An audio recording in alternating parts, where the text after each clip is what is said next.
everyone. Very good evening on an awesome Friday evening in India and on a rainy Texas day morning. Yep. Welcome to each one of you. Thank you so much for joining in today. And we have Jason Bay, who is the Chief Prospecting Officer from Blissful Prospecting. Welcome, Jason. Thank you so much. Hey, I'm excited to be on, man. This is cool. We get to talk to each other from clear across the world, so it's always exciting when we get to do that. Excellent. Thank you so much. We couldn't have been happier to have you joining in early from the United States and sharing your thoughts and your experiences in prospecting to our audience today. So without further ado, welcome Jason. Thanks once again for agreeing to come on PitchCamp. We have been doing these webinar series to bring some of the best minds across marketing and sales leadership across the world to our entrepreneurs and sales teams out in India. So, we couldn't have been more excited to have you. I've been following you on LinkedIn for over 6 months now, and I see that you have created a very unique, differentiated way in which you share your podcasts and your content out there. So that really caught my attention to invite you on the PitchCamp platform as well. Cool, man. I'm looking forward to it, dude. Fantastic. So talk to us a little bit about your background. How did you get into sales and how long you have been prospecting? Yeah, absolutely. If you could, you guys, if you're here in the chat, I see a few of you guys. Could you respond? Like, what position are you? Like, are you an SDR? Are you a BDR? Are you account executive? Respond real quick. What's your position? What do you sell? I would love to know that. That'll allow me to add a little more context today. And you may be a co-founder. You may be a founder of a company selling. Drop it in the chat. I would love to see what you guys do, and that way I can kind of customize the content a little bit. But I started out in sales, Bimlesh, selling house painting services. So I used to go door to door selling house painting services as a college student. And that was like my first foray into sales. And that was like really learning how to talk to people that I didn't know. Paint job was about $3,000 to $10,000 US, which is, it's a decent amount of money. These people were 40, 50, 60 years old, and I was an 18-year-old kid with braces, Right. So that's how I got into sales. And then I led sales teams with them. I was a director of marketing for them. And then in 2014, I left on my own to start consulting. And that's when I started getting into business to business, outbound. How do I find clients for myself? We started Blissful Prospecting, sending cold email campaigns for people. And then now we primarily focus on coaching and training. But great to see the interaction, you guys. We got Siddhartha. I hope I'm pronouncing your guys' names correctly here. He's a co-founder. He's in sales. Karthik is account manager. Looks like Parth is a senior executive in business development. Pranjal is the sales team on an analytics company. Cool. So yeah, let me you guys know in the chat. I can kind of customize the content for you today. Let me know like what your position is, what you sell, that sort of stuff. But that's how I got into sales. Fantastic. Awesome. So what has been your experience in the last few months between pre-COVID and post-COVID? What are the big changes that you have seen, one in your business and also for some of the customers' businesses that you have been coaching for? Well, I mean, some businesses have had a really tough time, right? I mean, if you're selling into anything travel related or sort of brick and mortar, that's been really tough, obviously, right? But outside of those sort of extremes that have been really impacted by COVID, what I've seen is a need for more empathy. And I don't just mean like, hey, I hope you're doing well, Bimlesh, and that you're safe. Not that kind of empathy. Really taking the time to understand what is actually going on with our prospects right now. What I've been suggesting to people and what I found really effective is get like 2, 3, 4, maybe half a dozen of your current clients.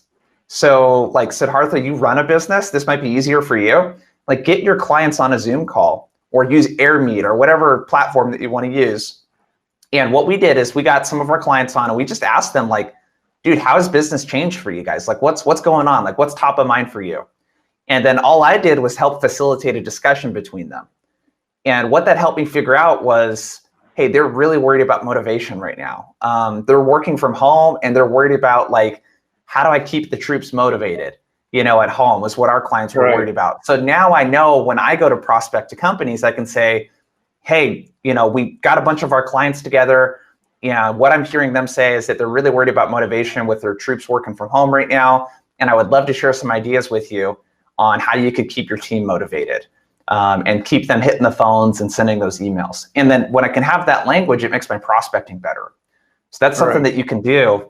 Get your clients on the call, figure out what's top of mind for them help each other. And then you get insights from that you can use when you're prospecting that work really effectively. Fantastic. Cool.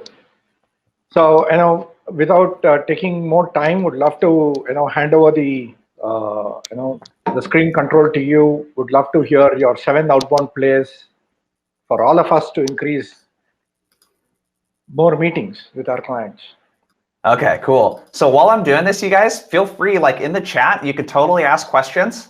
I'm going to be kind of looking over to the side here at my other screen. If you guys are asking questions, do it in the chat or the questions box, whatever you want. And I'll try to get to as many of those questions as I can. So today, what we're going to talk about is 7 outbound prospecting plays. So my goal is to give you 1 or 2 actionable things that will help you send better cold emails, make more confident cold calls, and ultimately help you land more meetings. And the reason why I'm talking about this is that I don't know if you guys listen to sales podcasts. We have one of those sales podcasts. I've been on a lot of sales podcasts, but consuming content takes a long time, right? It takes a long time to listen to a 1-hour podcast or to watch a 1-hour webinar to figure out okay, what should I use here, right? And it sometimes can be hard to take action on. I don't know if you've ever watched a webinar before or read a book and you're like, what exactly do I use here in my cold emails? How is this going to help me get a better response rate from my cold emails? That's a challenge I hear a lot. And ultimately, what can happen sometimes when we're in sales and when we're appointment setting and doing all that other stuff is we can feel stuck, right? Where we're not quite knowing what it is that's not getting results for us because people aren't responding to our emails, or maybe they're not responding to our calls, or whatever it might be. So my goal today is I want to give you really bite-sized content.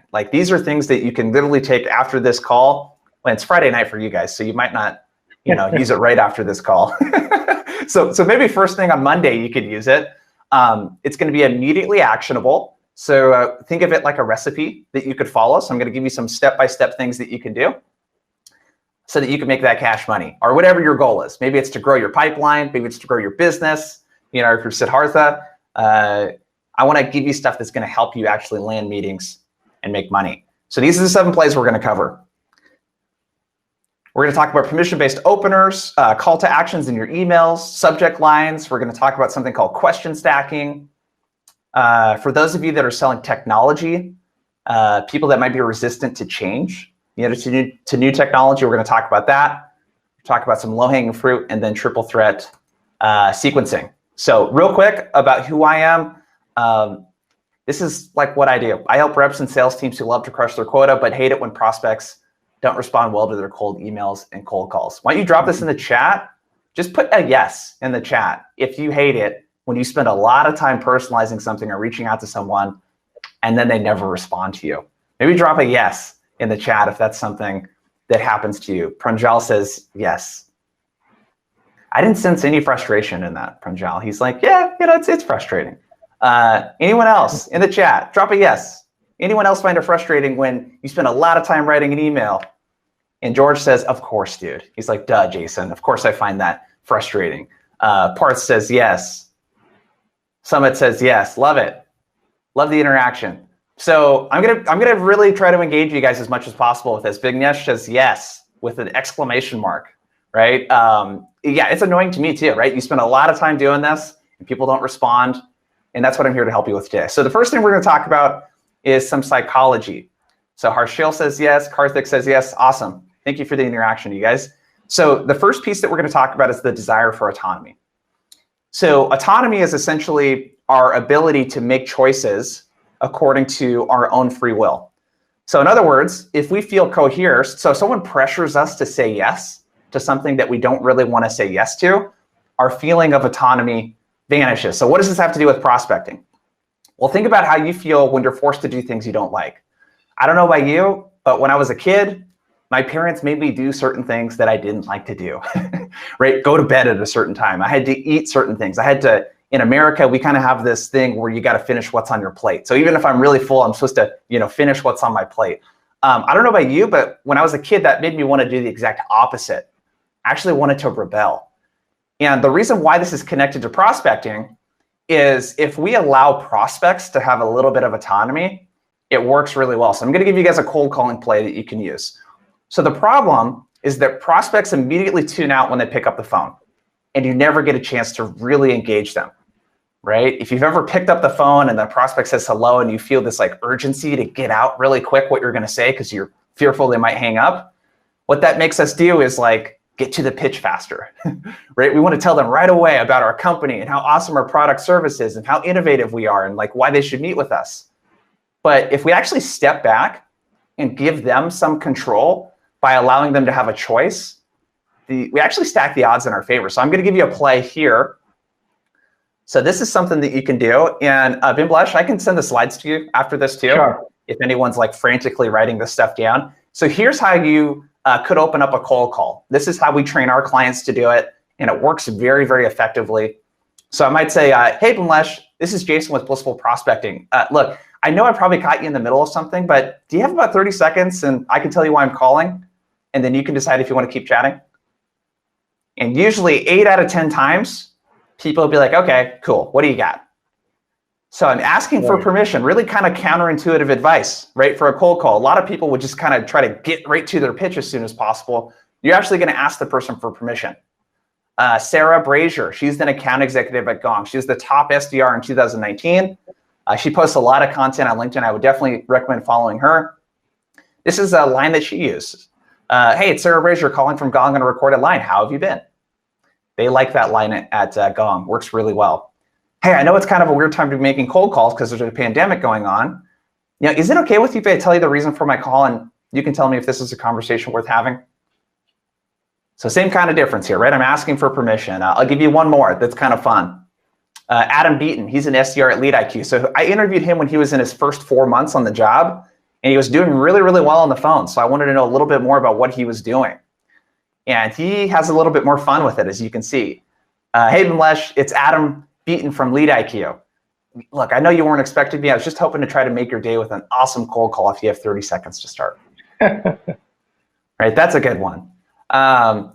So Siddhartha says, so back in the day when I used to RPC hunt for EMEA and APAC, I used to ask for 5 minutes. With the same template, I see it should be 30 seconds these days. Yeah, so you don't necessarily need like 5 minutes of the person's time right there to tell them why you're calling. The call could last 5 minutes, but you're just telling them that, hey, I'm going to tell you why I'm calling. That'll take about 30 seconds. And then from there, they can be like, okay, cool. Like this makes sense. This is relevant. And then you can extend the conversation. So good point there, Siddhartha. We got another question. Okay, we'll get to your question here later, Vinkesh. I'm going to save that for the Q&A. Okay, cool. So those are some permission-based openers that you can use. All right, I'm just looking at the time here. So this is something that you can use on your next cold call. Okay, so, and we may not, Bimlesh, get to all of the plays, but I'll send the deck out afterwards too, if for some reason, time-wise, we don't get to all of them. Cool. Okay, so prospecting play number 2. So soft versus hard call to action. So this is more of an email play. So the problem often that we encounter, and again, we're thinking about autonomy here. How do I give the prospect autonomy and allow them to have a choice in the interaction? So the problem is that prospects are super busy, overworked, and short on time. So what we tend to do is make the ask as small as possible. So instead of asking for 30 minutes, we ask for 15 minutes, or maybe we ask for 5 minutes, right? In an email, we'll say, hey, do you have 5 minutes tomorrow to chat? Can I get 10 minutes of your time tomorrow? Are you free? Does 2 p.m. work for you this Friday? And that stuff works, right? But if we send 6 emails in a row to someone and they don't respond and we're asking them for time in every single email, it kind of makes you look like a pest, right? And it can be very annoying. So what we can do to mix it up a little bit is instead of asking for time all the time, we can also ask for interest. So at the end of your first email, like the cold email that you send someone, instead of at the bottom saying, hey, I'd love to meet with you. Do you have some time tomorrow? What if you just said, hey, are you interested in chatting about prospecting? Are you interested in chatting about how companies like yours are using our data analytics platform to solve this problem? I love any thoughts. Any thoughts on this? Open to some new ideas. Hey, would it be a bad idea to chat further? Chris Von Hune, he's an account executive at Xerox. He shared this on our podcast. He likes using lines like this. Open to learning more. Does it make sense to connect? When does it make sense to connect? Interested in chatting further? And Pranjal says, I use a few of them. That's awesome. Interested in chatting further. Is this a problem you're having? So mix your emails up with these kind of short lines at the end. Instead of asking and doing a hard call to action for the time, try doing a soft call to action where you're asking for interest. It feels a little less pesky. Right. Very true. And this is something that you can use on your next cold email. Fantastic. Cool. All right, so we get two out of the way. Pattern interruption. So pattern interruption, I'm sure you've heard of if you're in sales, right? How do we interrupt the prospect's pattern and do something different? So pattern interrupt actually comes from neuro-linguistic programming. And I don't know exactly what that is, but you probably have heard of NLP, right? And it's essentially the study of how we change people's behaviors. So how do we change their mental, emotional, or behavioral state or strategy? So this actually came from, pattern interrupt actually came from how do we help people interrupt their own pattern? So overcome bad habits or addictions. And it's a 4-step process they use. So it's identify the bad habit. So I'll give you an example. I'm 31 now, but when I was 24, I didn't live in Texas. I lived in Southern California. And I was kind of out of shape, not really taking care of my health, not exercising. And I would get up at like 8:45 in the morning, just enough time to throw some clothes on and drive to work. And my brother, Travis, he's a year and a half younger than me. He moved in, and this dude's a fitness freak. So he's like, hey, you know what, Jason? We're going to get up at 6:30 in the morning. We're going to run to the gym, and then we're going to lift weights for 45 minutes to an hour. And then we're going to come back, and we're going to eat eggs and oatmeal and like a really healthy breakfast. And what that did is I identified that I had this bad behavior of not exercising and not eating healthy, and this completely derailed that, right? I completely derailed my daily routine. I installed a new behavior, and then I started practicing it. Now, what does this have to do with prospecting? Well, think about when you get stuck in a pattern. Think about what happens when you pick up the phone and it's a cold call, or when you get a cold email. You probably have this habit where you immediately associate that with a salesperson that's trying to sell you something. And what do we say? We say things like not interested, I'm busy. We don't even listen to what the person has to say. We're conditioned to say not interested, I'm busy, not right now, call me back later, take me off your list. So what we need to do is interrupt that pattern. And I'm going to start with emails first. So here are some creative email subject lines that you can use. So a problem oftentimes that we have, let me know in the chat, actually, I'm really curious, what are your guys' typical open rates? When you send a cold email, what are your typical open rates? I'd love to see that in the chat. So let me know, what is your open rate? When you send a cold email, is it 30%? Is it 40? Is it 50? Are you killing it? Is it 60, 70%? Let me know in the chat what your open rates are. So a common problem that we have is that our prospects don't open up our emails. So what we end up doing is sending more and more and more follow-up, right? So this is Harthus says 40%ish. That's pretty good. You really want to be between 30 and 50%, and then anything above 50% is huge bonus. Karthik, 10%. So you'll find this helpful, Karthik, if it's 10%. So what a lot of the advice out there will say is if people aren't responding to your emails, just send more, right? Send 10 emails, send 12 emails. And we focus on making it obvious about what we want, their time, right? So this is my inbox. Look at the stuff highlighted in red. Look how me-oriented it is. Jason, I'm occasionally afraid. We connected on LinkedIn. And then look at the subject lines. And then look at the ones in green. Big difference, right? The ones in green are about me or something very unique, and the ones in red are about them. And then look at their subject lines. Will help you get leads. Any interest, right? B2B LinkedIn lead gen. These are all really generic headlines that people use. So what we need to do is get creative and be different and make it about them if possible. So there's 3 things that you can do with subject lines that are pretty cool. So there's this concept called the rule of 3, which let's get to that one. So Rajiv Nathan, he has a company called Startup Hype Man. I would definitely check his stuff out, you guys, if you want to start up. Look at this subject line. Pretty cool, right? So he researched this prospect and found out that they like Kanye West. They listen to rappers on SoundCloud, which Raj is a rapper. And he mentioned something about hummus. So he put that in the subject line. So it's like what you're trying to accomplish here is like you're putting together three seemingly random things that are connected in the email. So something a little more applicable might be this. So we have a client that reaches out to companies like TGI Fridays or like Tom's Shoes, if you've heard of them. And they want to talk about safety and sustainability. So what they do is they personalize the first bullet there, safety, sustainability, whatever the company's initiative is. They put the company name in the second one, and then they put the year in the last one. So that's like a simple little thing that you can do. Sustainability, Tom's 2020. So when someone opens that up and sustainability is something they're in charge of, and they see their name, it just looks unique. That just looks way different than most subject lines that people are getting. Sam Crew, interviewed him on the podcast. He's a sales manager at Extra Hop. And this guy gets 25 to 35% reply rates to his emails. Very, very good. So the way he does it is he personalizes. So like if he opens up a 10K report, if you guys are selling to publicly traded companies in the United States, they use 10K reports, right? Where they put up their initiatives and it's public information. I saw this on your LinkedIn. So you could say, hey, Jason, I saw this on your LinkedIn. Another one that I really like to use is instead of emailing the person first, call them first. And then when you leave a voicemail, say, hey, this is so-and-so. You leave your voicemail. And at the end of the voicemail, you say, hey, no need to call me back. I'm going to send you an email right now. And the subject line is going to be, hey, Jason, just called and left a voicemail. So that has a really high open rate as well. So Karthik, you get a 10% open rate right now. You might try some of these. Putting the person's first name in the subject line helps a lot too. So I give you some more examples of how you can do something that's kind of mysterious, I guess. Hey, Jason, I was researching blissful prospecting and ... That's a good one. The second set of templates is like the area that you help. So you might use like, hey, Jason, your analytics. Or, hey, Jason, lack of visibility into this. Right? So you can highlight a problem in the subject line too that's kind of cool. And this is something that you can use in your next cold email.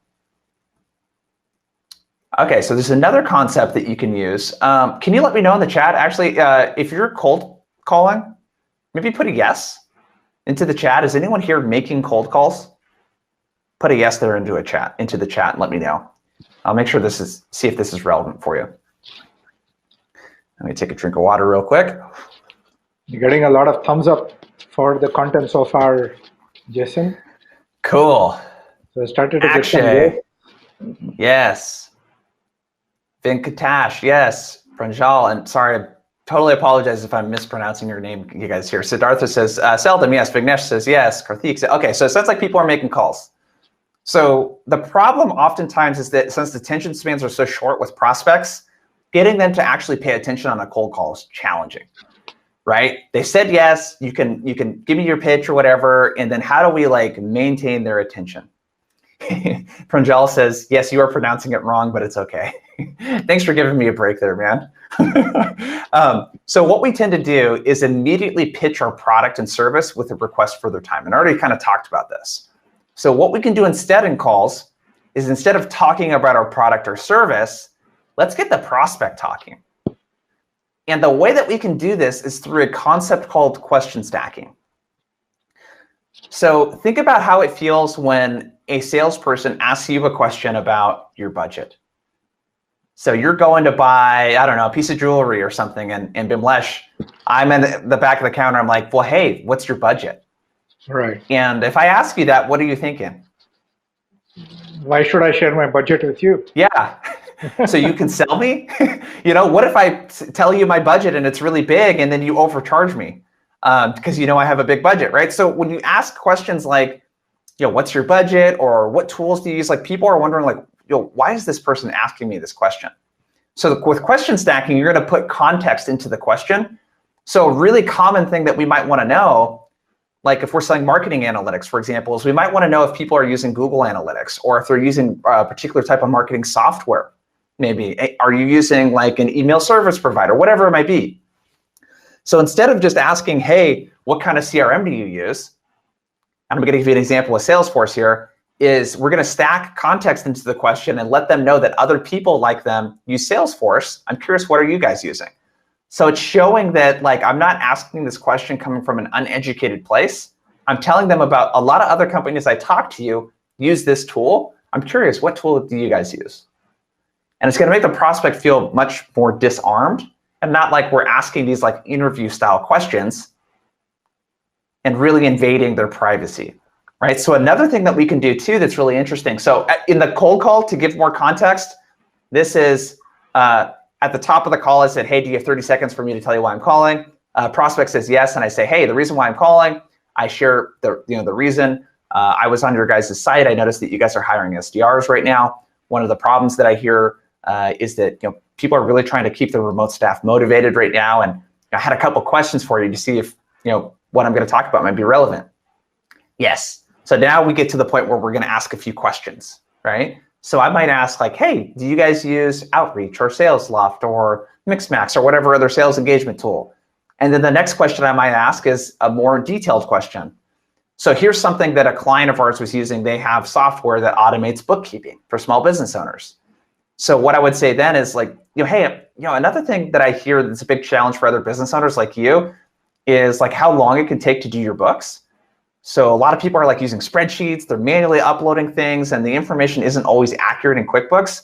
I'm really curious, how are you handling bookkeeping at the moment? So that's a very different question than just saying, how do you handle bookkeeping?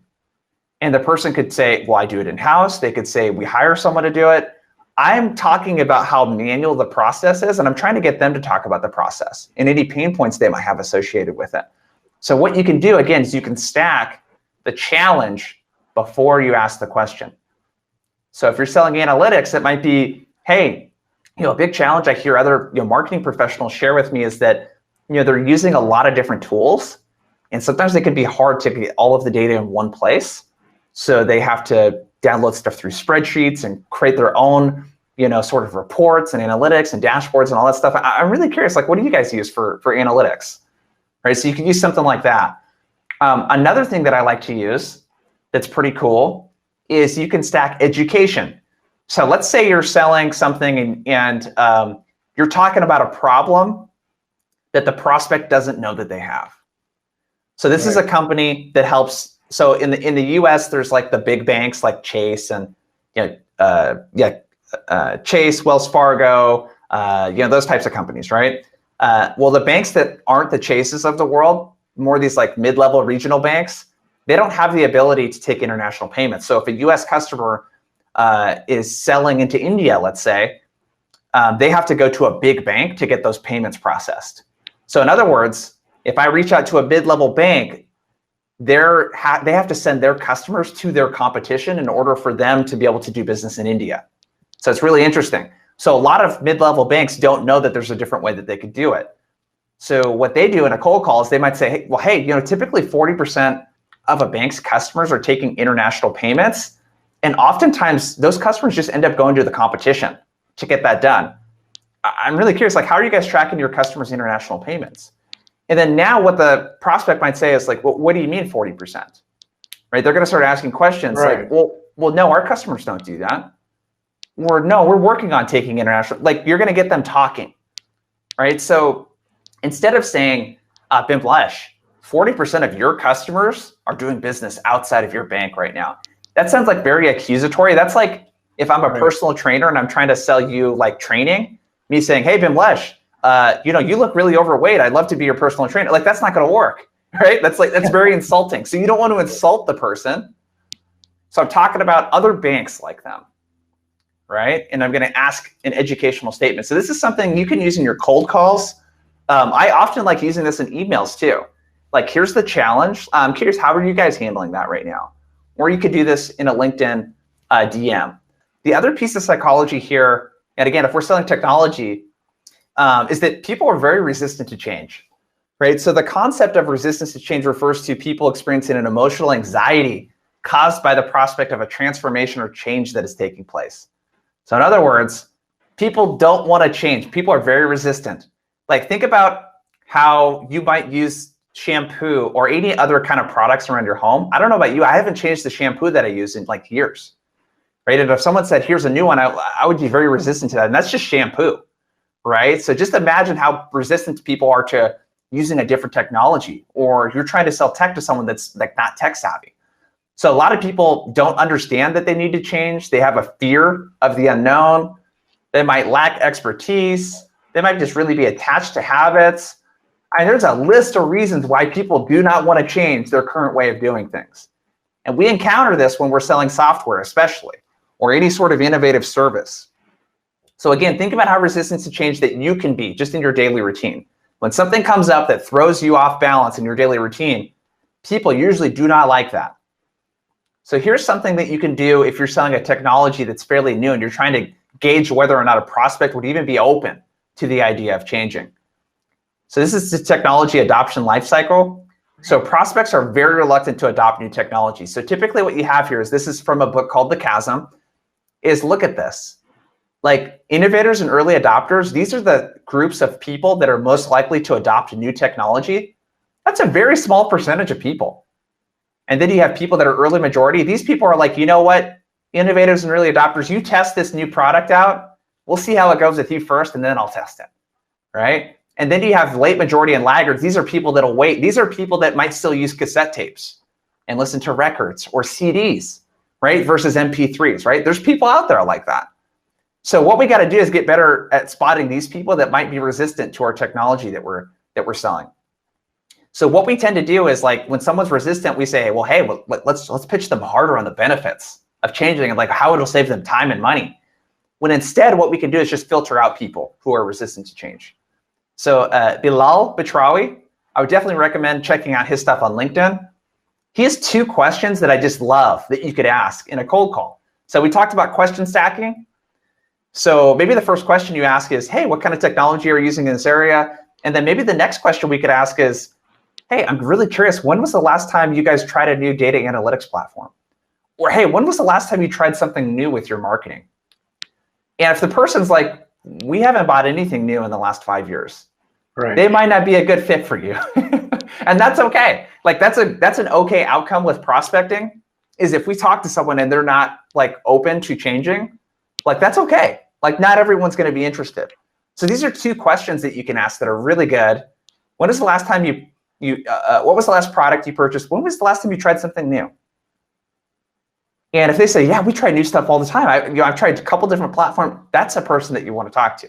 Right. So this is something you can use your next cold call or cold email.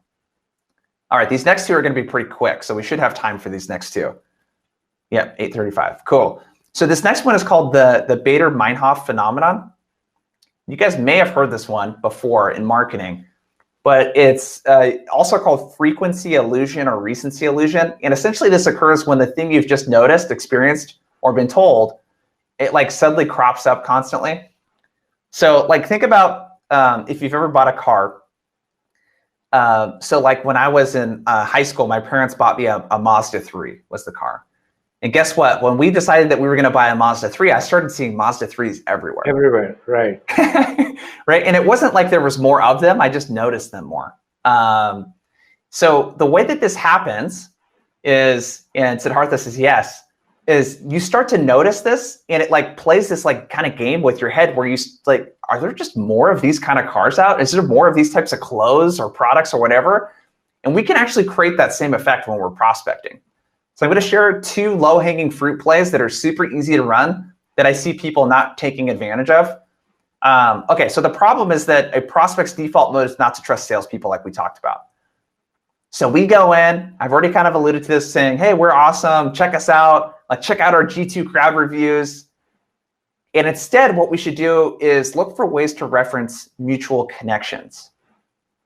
So Sam Crew, I talked about him before. So here's one that's really cool. So if you find past employees of your current clients, so I know a lot of you may be working at startups here. I don't know how many clients you have, but I'm assuming you have some clients. What you can do in Sales Navigator is you can go to lead results. You can fill in your persona requirements. So let's say I'm Bimlesh, a lot of the people are prospecting into the United States here, right? Right. Yeah, so you could put a United States in there, chief revenue officers or whoever it might be.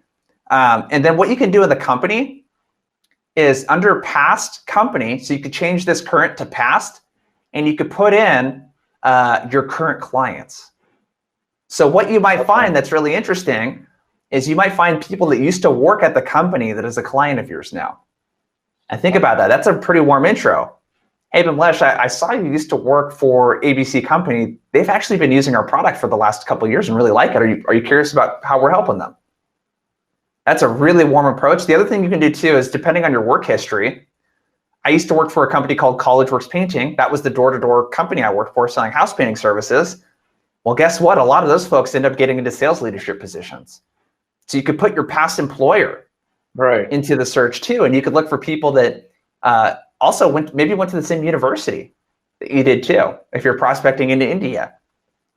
So that's a really simple one that you can use to find people. The other one too, and this is going to depend on how much of a presence you guys have on LinkedIn, but oftentimes I find at some bigger companies, there's several thousand people following the company page on LinkedIn, and no one ever prospects to those people. So you could do the same thing, go to lead search, enter in your requirements for who you want to connect with, and if you scroll to the very right at the top, you can see leads that follow your company on LinkedIn. And look, these are people following our company on LinkedIn that I haven't reached out to that would be really good. Like, this person's a VP of sales, and he follows my company on LinkedIn. I've never interacted with this guy before.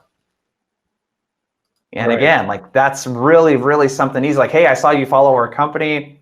And then that could be the very first line of your email. This is something that you can try in your next sequence. All right, last one. So number 7.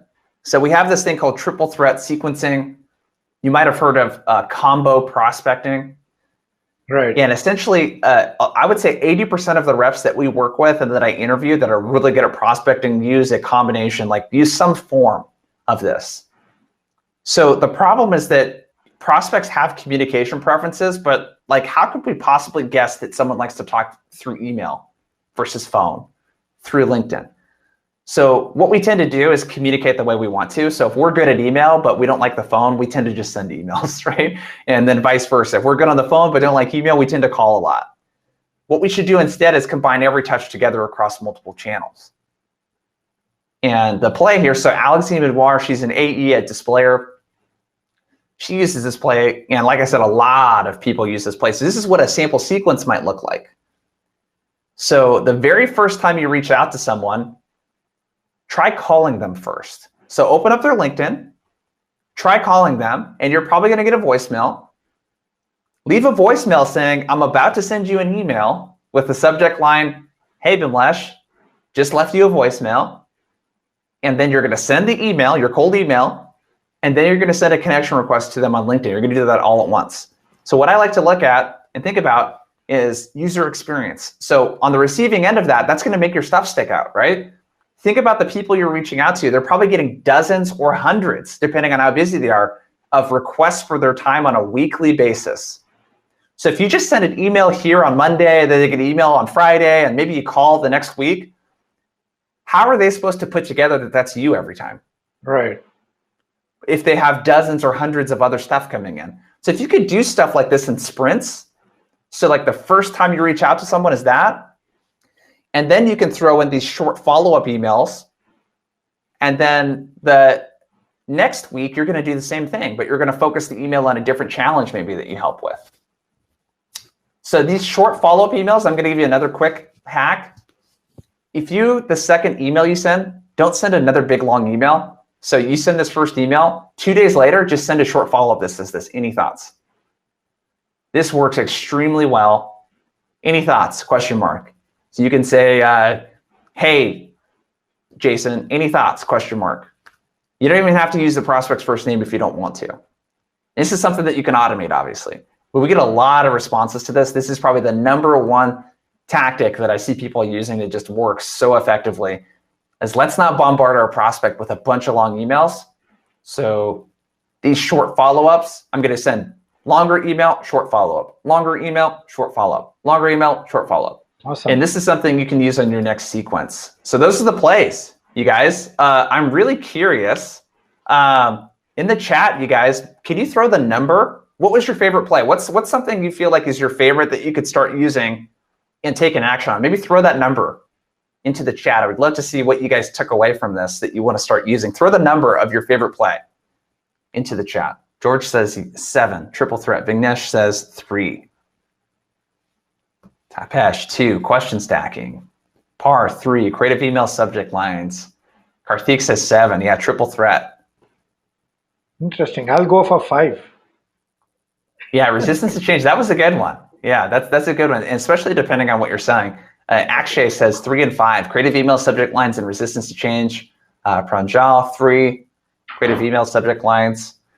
Cool, you guys. Hey, I love the participation. One thing I'll leave you guys with is our tour. So we have 42 speakers. Most of them have talked, but we're going until October 8th is our last one. So we've had folks like John Barrows, Morgan Ingram is going to be talking. You might recognize a couple other faces on there. It's free. So we do webinars exactly like this, and it's 100% focused on prospecting. So if you want to check that out, it's at tour.blissfulprospecting.com. But it's free, it's live, and we're talking all about prospecting. We have another month of talks left. So if you want some more stuff, this is probably the best way to connect with me and get some more of our content. So that's all I got, Bimlesh. Fantastic. Thank you so much, Jason. This was amazing, short, crisp, and very actionable. Pretty useful stuff. I'm sure there are great takeaways that many of us can apply right away. Hi, Jason. Very interesting. In the engineering industry, most of the client engagement happens through in-person meetings. And given the times we live in, how do you motivate the team to be out at the customer? So I'm not sure if you're asking, like, how do you, like, motivate people to continue doing in-person stuff? Dude, that's going to be really hard if people don't want to do it for health reasons, right? So I think like having a way to virtually set a meeting for in-person versus like having to go door to door, to meet people. I would really encourage them to learn how to send cold emails like we talked about, and how to use the phone to set a meeting so that they can, go meet someone at a predetermined time versus having to just kind of go door to door and talk to a bunch of people and expose themselves, So in terms of motivation, I think like doing it with them, right? Helping them do this stuff. Like as a leader, as much as you can lead from the front, like that type of thing helps a lot from a motivation standpoint. And then doing more recurring stand-ups. So get on a Zoom call or Skype or whatever you use for this. Try to do that a couple times a week with the sales team and really help them with their challenges. That's a good question. Vignesh asks, after a couple of conversations, the prospect goes silent, how to revive it. This is a really good one that I've been working on with a lot of people. So essentially what the psychology there is, like, think about, most people don't like rejecting people. So like if you have an experience with a salesperson and you don't like want to continue talking to them, what do we usually say? I don't have the budget, or not interested. We don't usually tell them if like, hey, I think your product is really crappy, right? I would never spend, like we usually aren't super honest with people, right? So know that your prospects, like it's hard for most people to say no and reject you. So we need to give them an easy way to do that. So the way that we might do it, Vignesh, is like, we might send an email and say, hey, Vignesh, we had a couple of really good conversations, and for whatever reason, we haven't been able to reconnect. And if you're not interested in talking further right now, that's totally okay. Please feel free to let me know. But we talked about this, fixing this problem. Would it be a bad idea if we reconnected? Right. So I'm going to own the fact that there has been a lack of communication, and I'm going to let them know it's totally okay if they're not interested in talking further. Tapesh, any good tool you suggest to find phone numbers? I like Lead IQ, and I also like Apollo. So this is the #1 tool I recommend to everyone, Apollo.io. I dropped it in the chat. I check that out, or I would check out Lead IQ. Do you want me to get to the rest of these, Bimlesh? Yes. I can hammer. Okay. So there's one question in the questions tab from Bala. How do you win back a customer, an unhappy client, back to the business? I mean, that's a really tough one, but I would do the same things. Like start with empathy. Hey, I know this might be kind of weird that I'm reaching out again, and I know you didn't have the best experience working with us last time. And if you don't want to continue chatting with me, that's totally okay. But if you're open to it, here are some things that we've changed that I think that you would find a lot of value from. Would it be a bad idea if we reconnected to figure out how we might be able to help you? Something like that. There's no magic words or template you guys can use here, but empathy, talk to them and what you think they're feeling first. So a person that had a bad experience with you is probably pissed off. Right. They're probably frustrated. They're probably not feeling great. And we need to acknowledge that. Okay, so Tapesh, I answered your question. George says, tricks you ensure your email does not go to spam. This is a tough one. So there's a couple quick things. Don't put too many hyperlinks in your emails. So in each email, I try at most to only put one link. And if you're reaching out to really large corporate companies, they have very crazy spam filters. So the first email shouldn't contain any links. And your email signature shouldn't have all this HTML and all these pictures and stuff in it either. Just make it words. Those are a couple things. Another one that I would recommend doing, because this will actually tell you what you need to do. So I'm going to drop this in the chat for you, George. It's mail-tester.com. Yep. Check out that tool. Send your email to that tool, and it'll just tell you what you're doing wrong. Right. Karthik says, post LinkedIn Connect, no further response on messages. Try emailing them or calling them. Multi-channel. Think multi-channel. Like, don't think just LinkedIn or just email or just phone. If they're not responsive on LinkedIn, try emailing them. Yeah. Also, Karthik, for such situations, also try adding value to that message rather than only trying to get something from the customer. Share something with the with a prospect on LinkedIn so that they get interested to respond back to you. Yep. Jason, there's one question that went up. This is from Sachi from Intelligence. How effective or easy cold calling is now that that is not calling office number, given that many are working from home right now? Yeah, it's definitely tougher. So you can't be afraid to engage with the assistant. Just call the main office line or call into that person's office and ask for help. Hey, Bimlesh, this is Jason with Blissful Prospecting. I was hoping you might be able to help me out with something. And usually they will say yes. Okay, cool. Or they might be able to say, what's the reason for the call? Or, hey, is this a sales call? Whatever they might say. Hey, I've been trying to get a hold of so-and-so because there's something that I wanted to reach out with, this thing, this piece of value. And I've been having a heck of a time getting a hold of them. What do any advice on like the best way to get a hold of so-and-so? Like if you could do that kind of approach, and you could just ask them. Another thing you could do too is you could say, hey, I've been sending some emails to Bimlesh, and it looks like he's been opening them, but for whatever reason hasn't responded. I wanted to just put in a quick courtesy call to make sure he didn't have any questions. Do you have a way that I could get a hold of him? And usually people will give you like an extension or a direct dial or give you their email address or whatever, that you might get. So that's a great question with cold calling. That's why direct dials are so important. If you can get someone's direct line. Good question. So that's what I would recommend doing. Sure.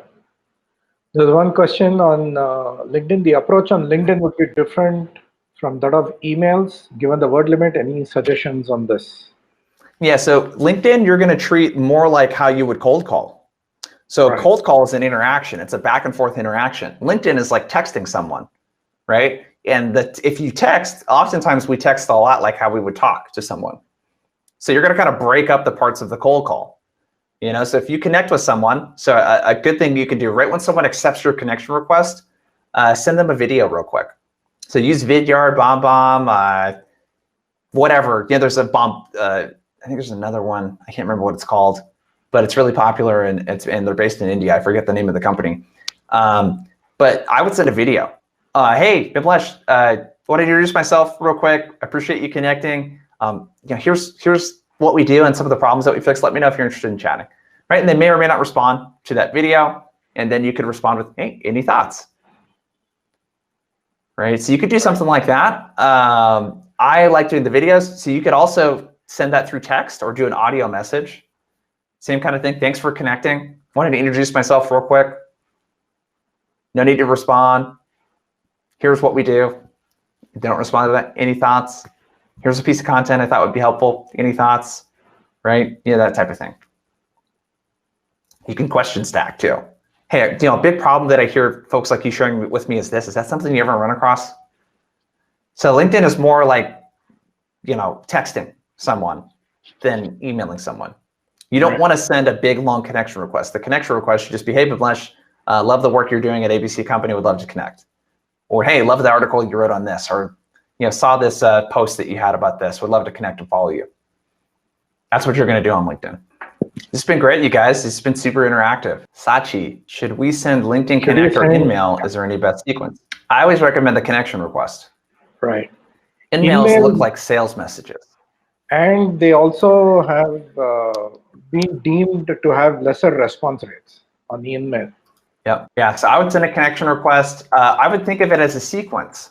So if you're doing that triple threat, you're going to call, you're going to email, and then you're going to send a LinkedIn connection request. Right. I don't like to do a lot of the interaction through LinkedIn personally. I just like to kind of use it as a way to chat with someone. And if they continue chatting with me and asking questions, I can handle the conversation there in LinkedIn. But I really prefer to engage with them in email or over the phone, if possible. Jason, I have a question. Just talk to us a little bit about how do you get over the fear of rejection on a cold call? Yeah, so that's a really good one. And it's a very complicated one, but I would think of a couple things. So I think if you reframe your mindset around what you're trying to accomplish on a cold call, that's where I would start. So oftentimes, like if I ask a group of people, what's the goal of a cold call? Most people will say to set a meeting. That's actually not the goal, because you don't know if they're going to be a good fit, and they don't know, because they haven't talked to you, if you would be someone they would be interested in talking to. So if we make the goal just to start a conversation instead of getting a meeting, it takes the pressure off. So my goal when I call Bimlesh is just to start a conversation with him to see if I might be able to help him. So if I kind of go in with that, there's not all of this pressure to get a meeting. So it's not a failure if I don't get a meeting. If I learn a little bit about who else might be in charge of making a decision related to that, or they have a problem or not, who else might be good to talk to, that they're already taken care of. Like those are all okay outcomes from a cold call. The next thing I would think about is like, most of the time when we make calls and just in general, think about, we need this like validation from people that we don't know. Mm-hmm. So like we need people to think that we're cool or that we're okay or that we're not some pesky salesperson. Like these people don't even know you. And the fact that like you don't like getting rejected, it's not about overcoming rejection and getting used to it. Like you're never going to like getting rejected. That doesn't feel good. That's like part of being a human being, right? So if we can associate this with like, hey, I don't need this person's approval. Like I'm calling this person, I don't need them to like me. And if they're having a bad day and they sound frustrated on the phone, I didn't cause that. Like they got some other shit going on in their day. You know what I mean? Like they're having a bad day. Maybe they're arguing with their spouse, or they're having a bad day at work, or maybe they're stressed out with COVID, whatever. Like you didn't cause that. Like you don't make people feel a certain way, and people don't make you feel a certain way either. So if you can disassociate and not need people's approval that you don't even know, that don't even know you, and just accept whatever happens, like that's where I would like focus my time and energies on thinking about what can I control. I can control my tone, my energy, what the questions that I ask. I can't control how they respond. And if you just let go and say, I don't have control of that, I'm just going to focus on what I can control. And if they're having a bad day, that's on them. And it's totally okay if they're having a bad day. That's what I find typically to help with call reluctance. Excellent. Thank you so much. Yeah. I think last set of questions. How to get a senior client to turn active to responding to a young sales guy? Yeah. So a senior person I think it's all about not how old you are. It's about the value and expertise that you can bring. All right. So like if someone called it out and said, hey, you seem kind of young, you don't have a lot of experience, it'd be like, yeah, you're totally right. I don't have a lot of experience and this is my first sales job. Like you're totally right. But the reason I was reaching out is that our company does have a lot of experience working with customers like yours. And one of the problems that they tend to have is this. And I was reaching out to see if that's like something that might even be relevant for you. So like, I think just own it, the fact that you're younger. I'm 31. A lot of my competition is people that are much more seasoned than I am.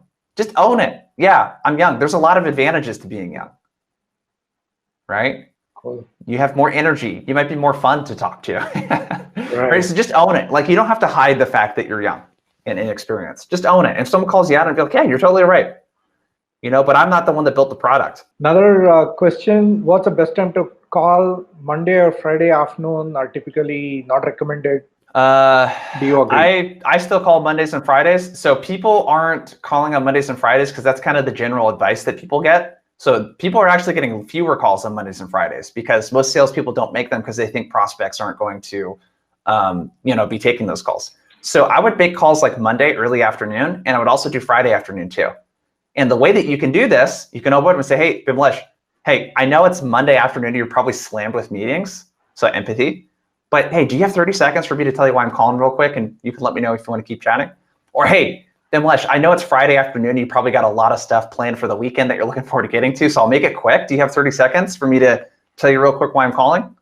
You can let me know if you want to keep chatting. So I would still make sure that I call during those times for sure. There's no best times. Just try some different times and figure out what works best for you, and let the data tell you when the highest pickup rates are. True. Last two questions we'll pick up and we'll get done. What should be the upper cap on the limit of a healthy email? I'm going to be quick with these because I got to run here. Yes. So the cap of emails, length. Length 120 words. You want to be less than 5 sentences. Cool. Last one, how do you balance volume of activity versus quality of activity? So you got to hit volume, right? So you got to find a way to do the both of them. But I would try doing a test where I have a quality approach, where I do personalization, and then stuff that's more volume based that I don't personalize as much, and then test the two approaches and see which one works better, and then try to calibrate and find out the ideal medium between the two. So I would look at it as two different tests that I would run. Fantastic. Thank you so much, Jason. Cool. I know we are right on time. It's 9 a.m. Love the energy that you brought in. I would love to thank everyone who joined in as well. Great questions, great interactions. And Jason, thank you so much once again. Absolutely. Thank you, everyone. Thank you for the interaction. I had a good time. And thank you for inviting me, Bimlesh. Wonderful. Pleasure. Have a great day. And a great later, guys. Yeah. Bye-bye.